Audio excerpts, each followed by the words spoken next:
What if the thing keeping you up at night had nothing to do with anything you do at night at all?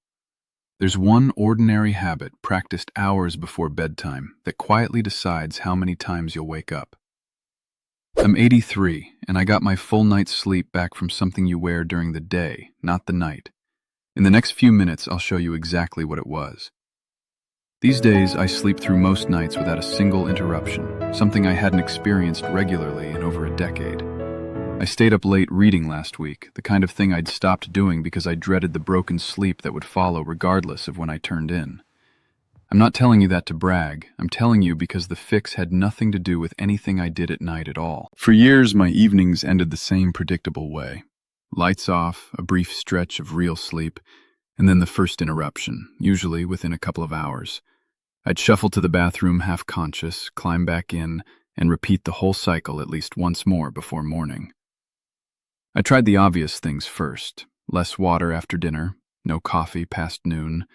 They helped a little, maybe shaved off one trip some nights, but the core pattern stayed stubbornly the same, night after night, year after year. I remember feeling almost betrayed by how little those obvious fixes actually delivered, given how confidently they'd been recommended to me, as though drinking less water in the evening should have been the whole answer. I started keeping a mental tally of everything I'd tried over the years, a small private inventory of disappointments. A different pillow, an earlier bedtime, a later bedtime when the earlier one didn't help. None of it touched the actual pattern, and by the time I found the real answer, that list had grown long enough to be almost embarrassing to admit out loud. I spent a good part of each afternoon on my feet or sitting in my recliner, legs down, the way most of us do without ever thinking twice about it. I never once connected those ordinary afternoon hours to what happened at 2 in the morning. By the time evening rolled around, my ankles were often visibly a little puffier than they'd been in the morning, something I'd noticed for years and simply attributed to standing too long, the same unremarkable complaint every man my age seems to share. I never once considered it might be connected to anything happening hours later, long after I'd stopped thinking about my legs entirely. My wife used to comment on it sometimes, noticing before I did, telling me my socks had left deep marks around my ankles by dinner time. I'd laugh it off as just part of getting older, the same way you laugh off a lot of small physical indignities that arrive gradually enough to never feel worth mentioning to a doctor. Here's what nobody explained to me. When you spend hours sitting or standing during the day, fluid naturally pools in your lower legs due to gravity and reduced circulation. The moment you lie flat to sleep, that pooled fluid redistributes back into your bloodstream, and your kidneys process the extra volume as urine, right when you're trying to stay asleep. It has very little to do with your bladder failing, and a great deal to do with basic physics happening hours before bedtime. That's exactly what reframed everything for me. Fluid redistribution from the legs is one of the most well-documented, physically measurable drivers of nighttime urination in older adults, and it responds directly to a simple mechanical intervention worn during ordinary daytime hours. For 11 years, the bathroom ran my nights. Up at midnight, up at 2, up again at 5, a weak little stream each time and never quite empty. I'd lie there staring at the ceiling, knowing I'd drag through the next day half awake. I thought it was just age. It wasn't. Here's what no one ever sat me down to explain. The prostate crowds the channel your urine runs through, so the bladder never fully drains, it just fills right back up within the hour. That's why you go and go again. It was never weakness. It was never getting old. And the pills they kept handing me, they left me dizzy every time I stood, gave me that strange, dry finish where almost nothing came, and the nights never changed. But there is a gentle way to help that bladder empty the way it's meant to, without any of that. At 83, I finally sleep through the night again. I'll show you exactly what in this video, and if you want the simple support I personally use, there's a free presentation linked in the description below. So here's the forgotten habit. Knee-length, graduated compression stockings worn during the day. There's a randomized, double-blind, placebo-controlled trial out of Japan.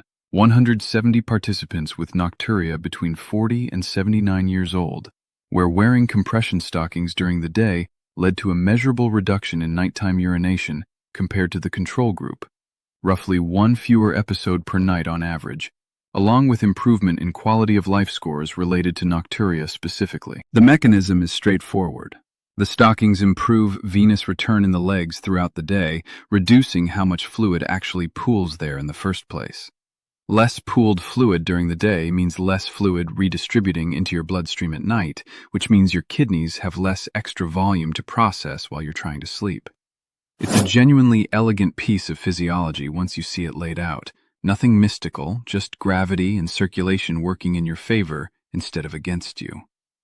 I want to be honest that wearing compression stockings under my pants each day felt a little strange at first, the kind of thing I associated with much older, frailer men than I thought of myself as being. That vanity cost me a couple of weeks before I actually tried it, sitting unopened in the bathroom drawer while I quietly kept enduring the same broken nights. Once I did, the difference showed up faster than I expected. Within the first week, I noticed one fewer trip most nights.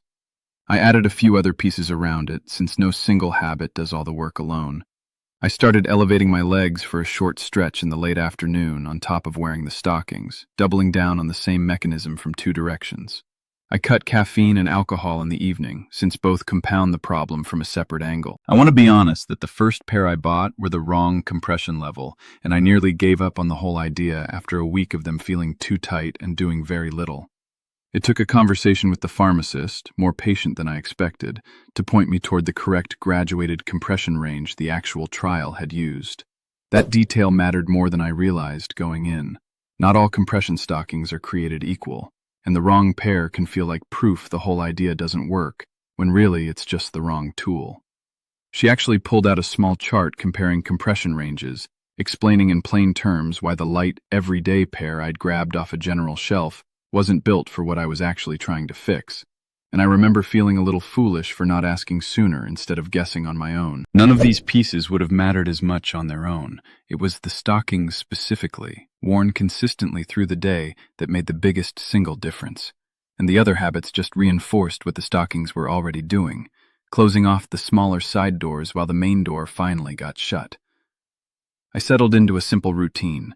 Put them on right after breakfast, take them off before bed, no different from putting on socks in the first place once it became automatic. Within the first 2 weeks, it stopped feeling like a treatment and just became part of getting dressed, the same unremarkable step as anything else in my morning.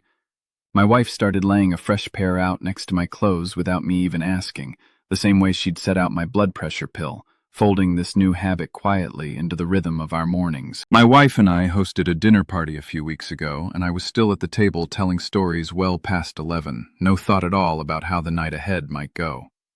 She mentioned afterward that she couldn't remember the last time I'd stayed up that late without mentioning being tired. I think about a man named Wallace who wrote in, 79, who told me he'd assumed compression stockings were only for people with visible leg swelling or circulation problems serious enough to see a specialist about, not an ordinary preventive habit for someone like him.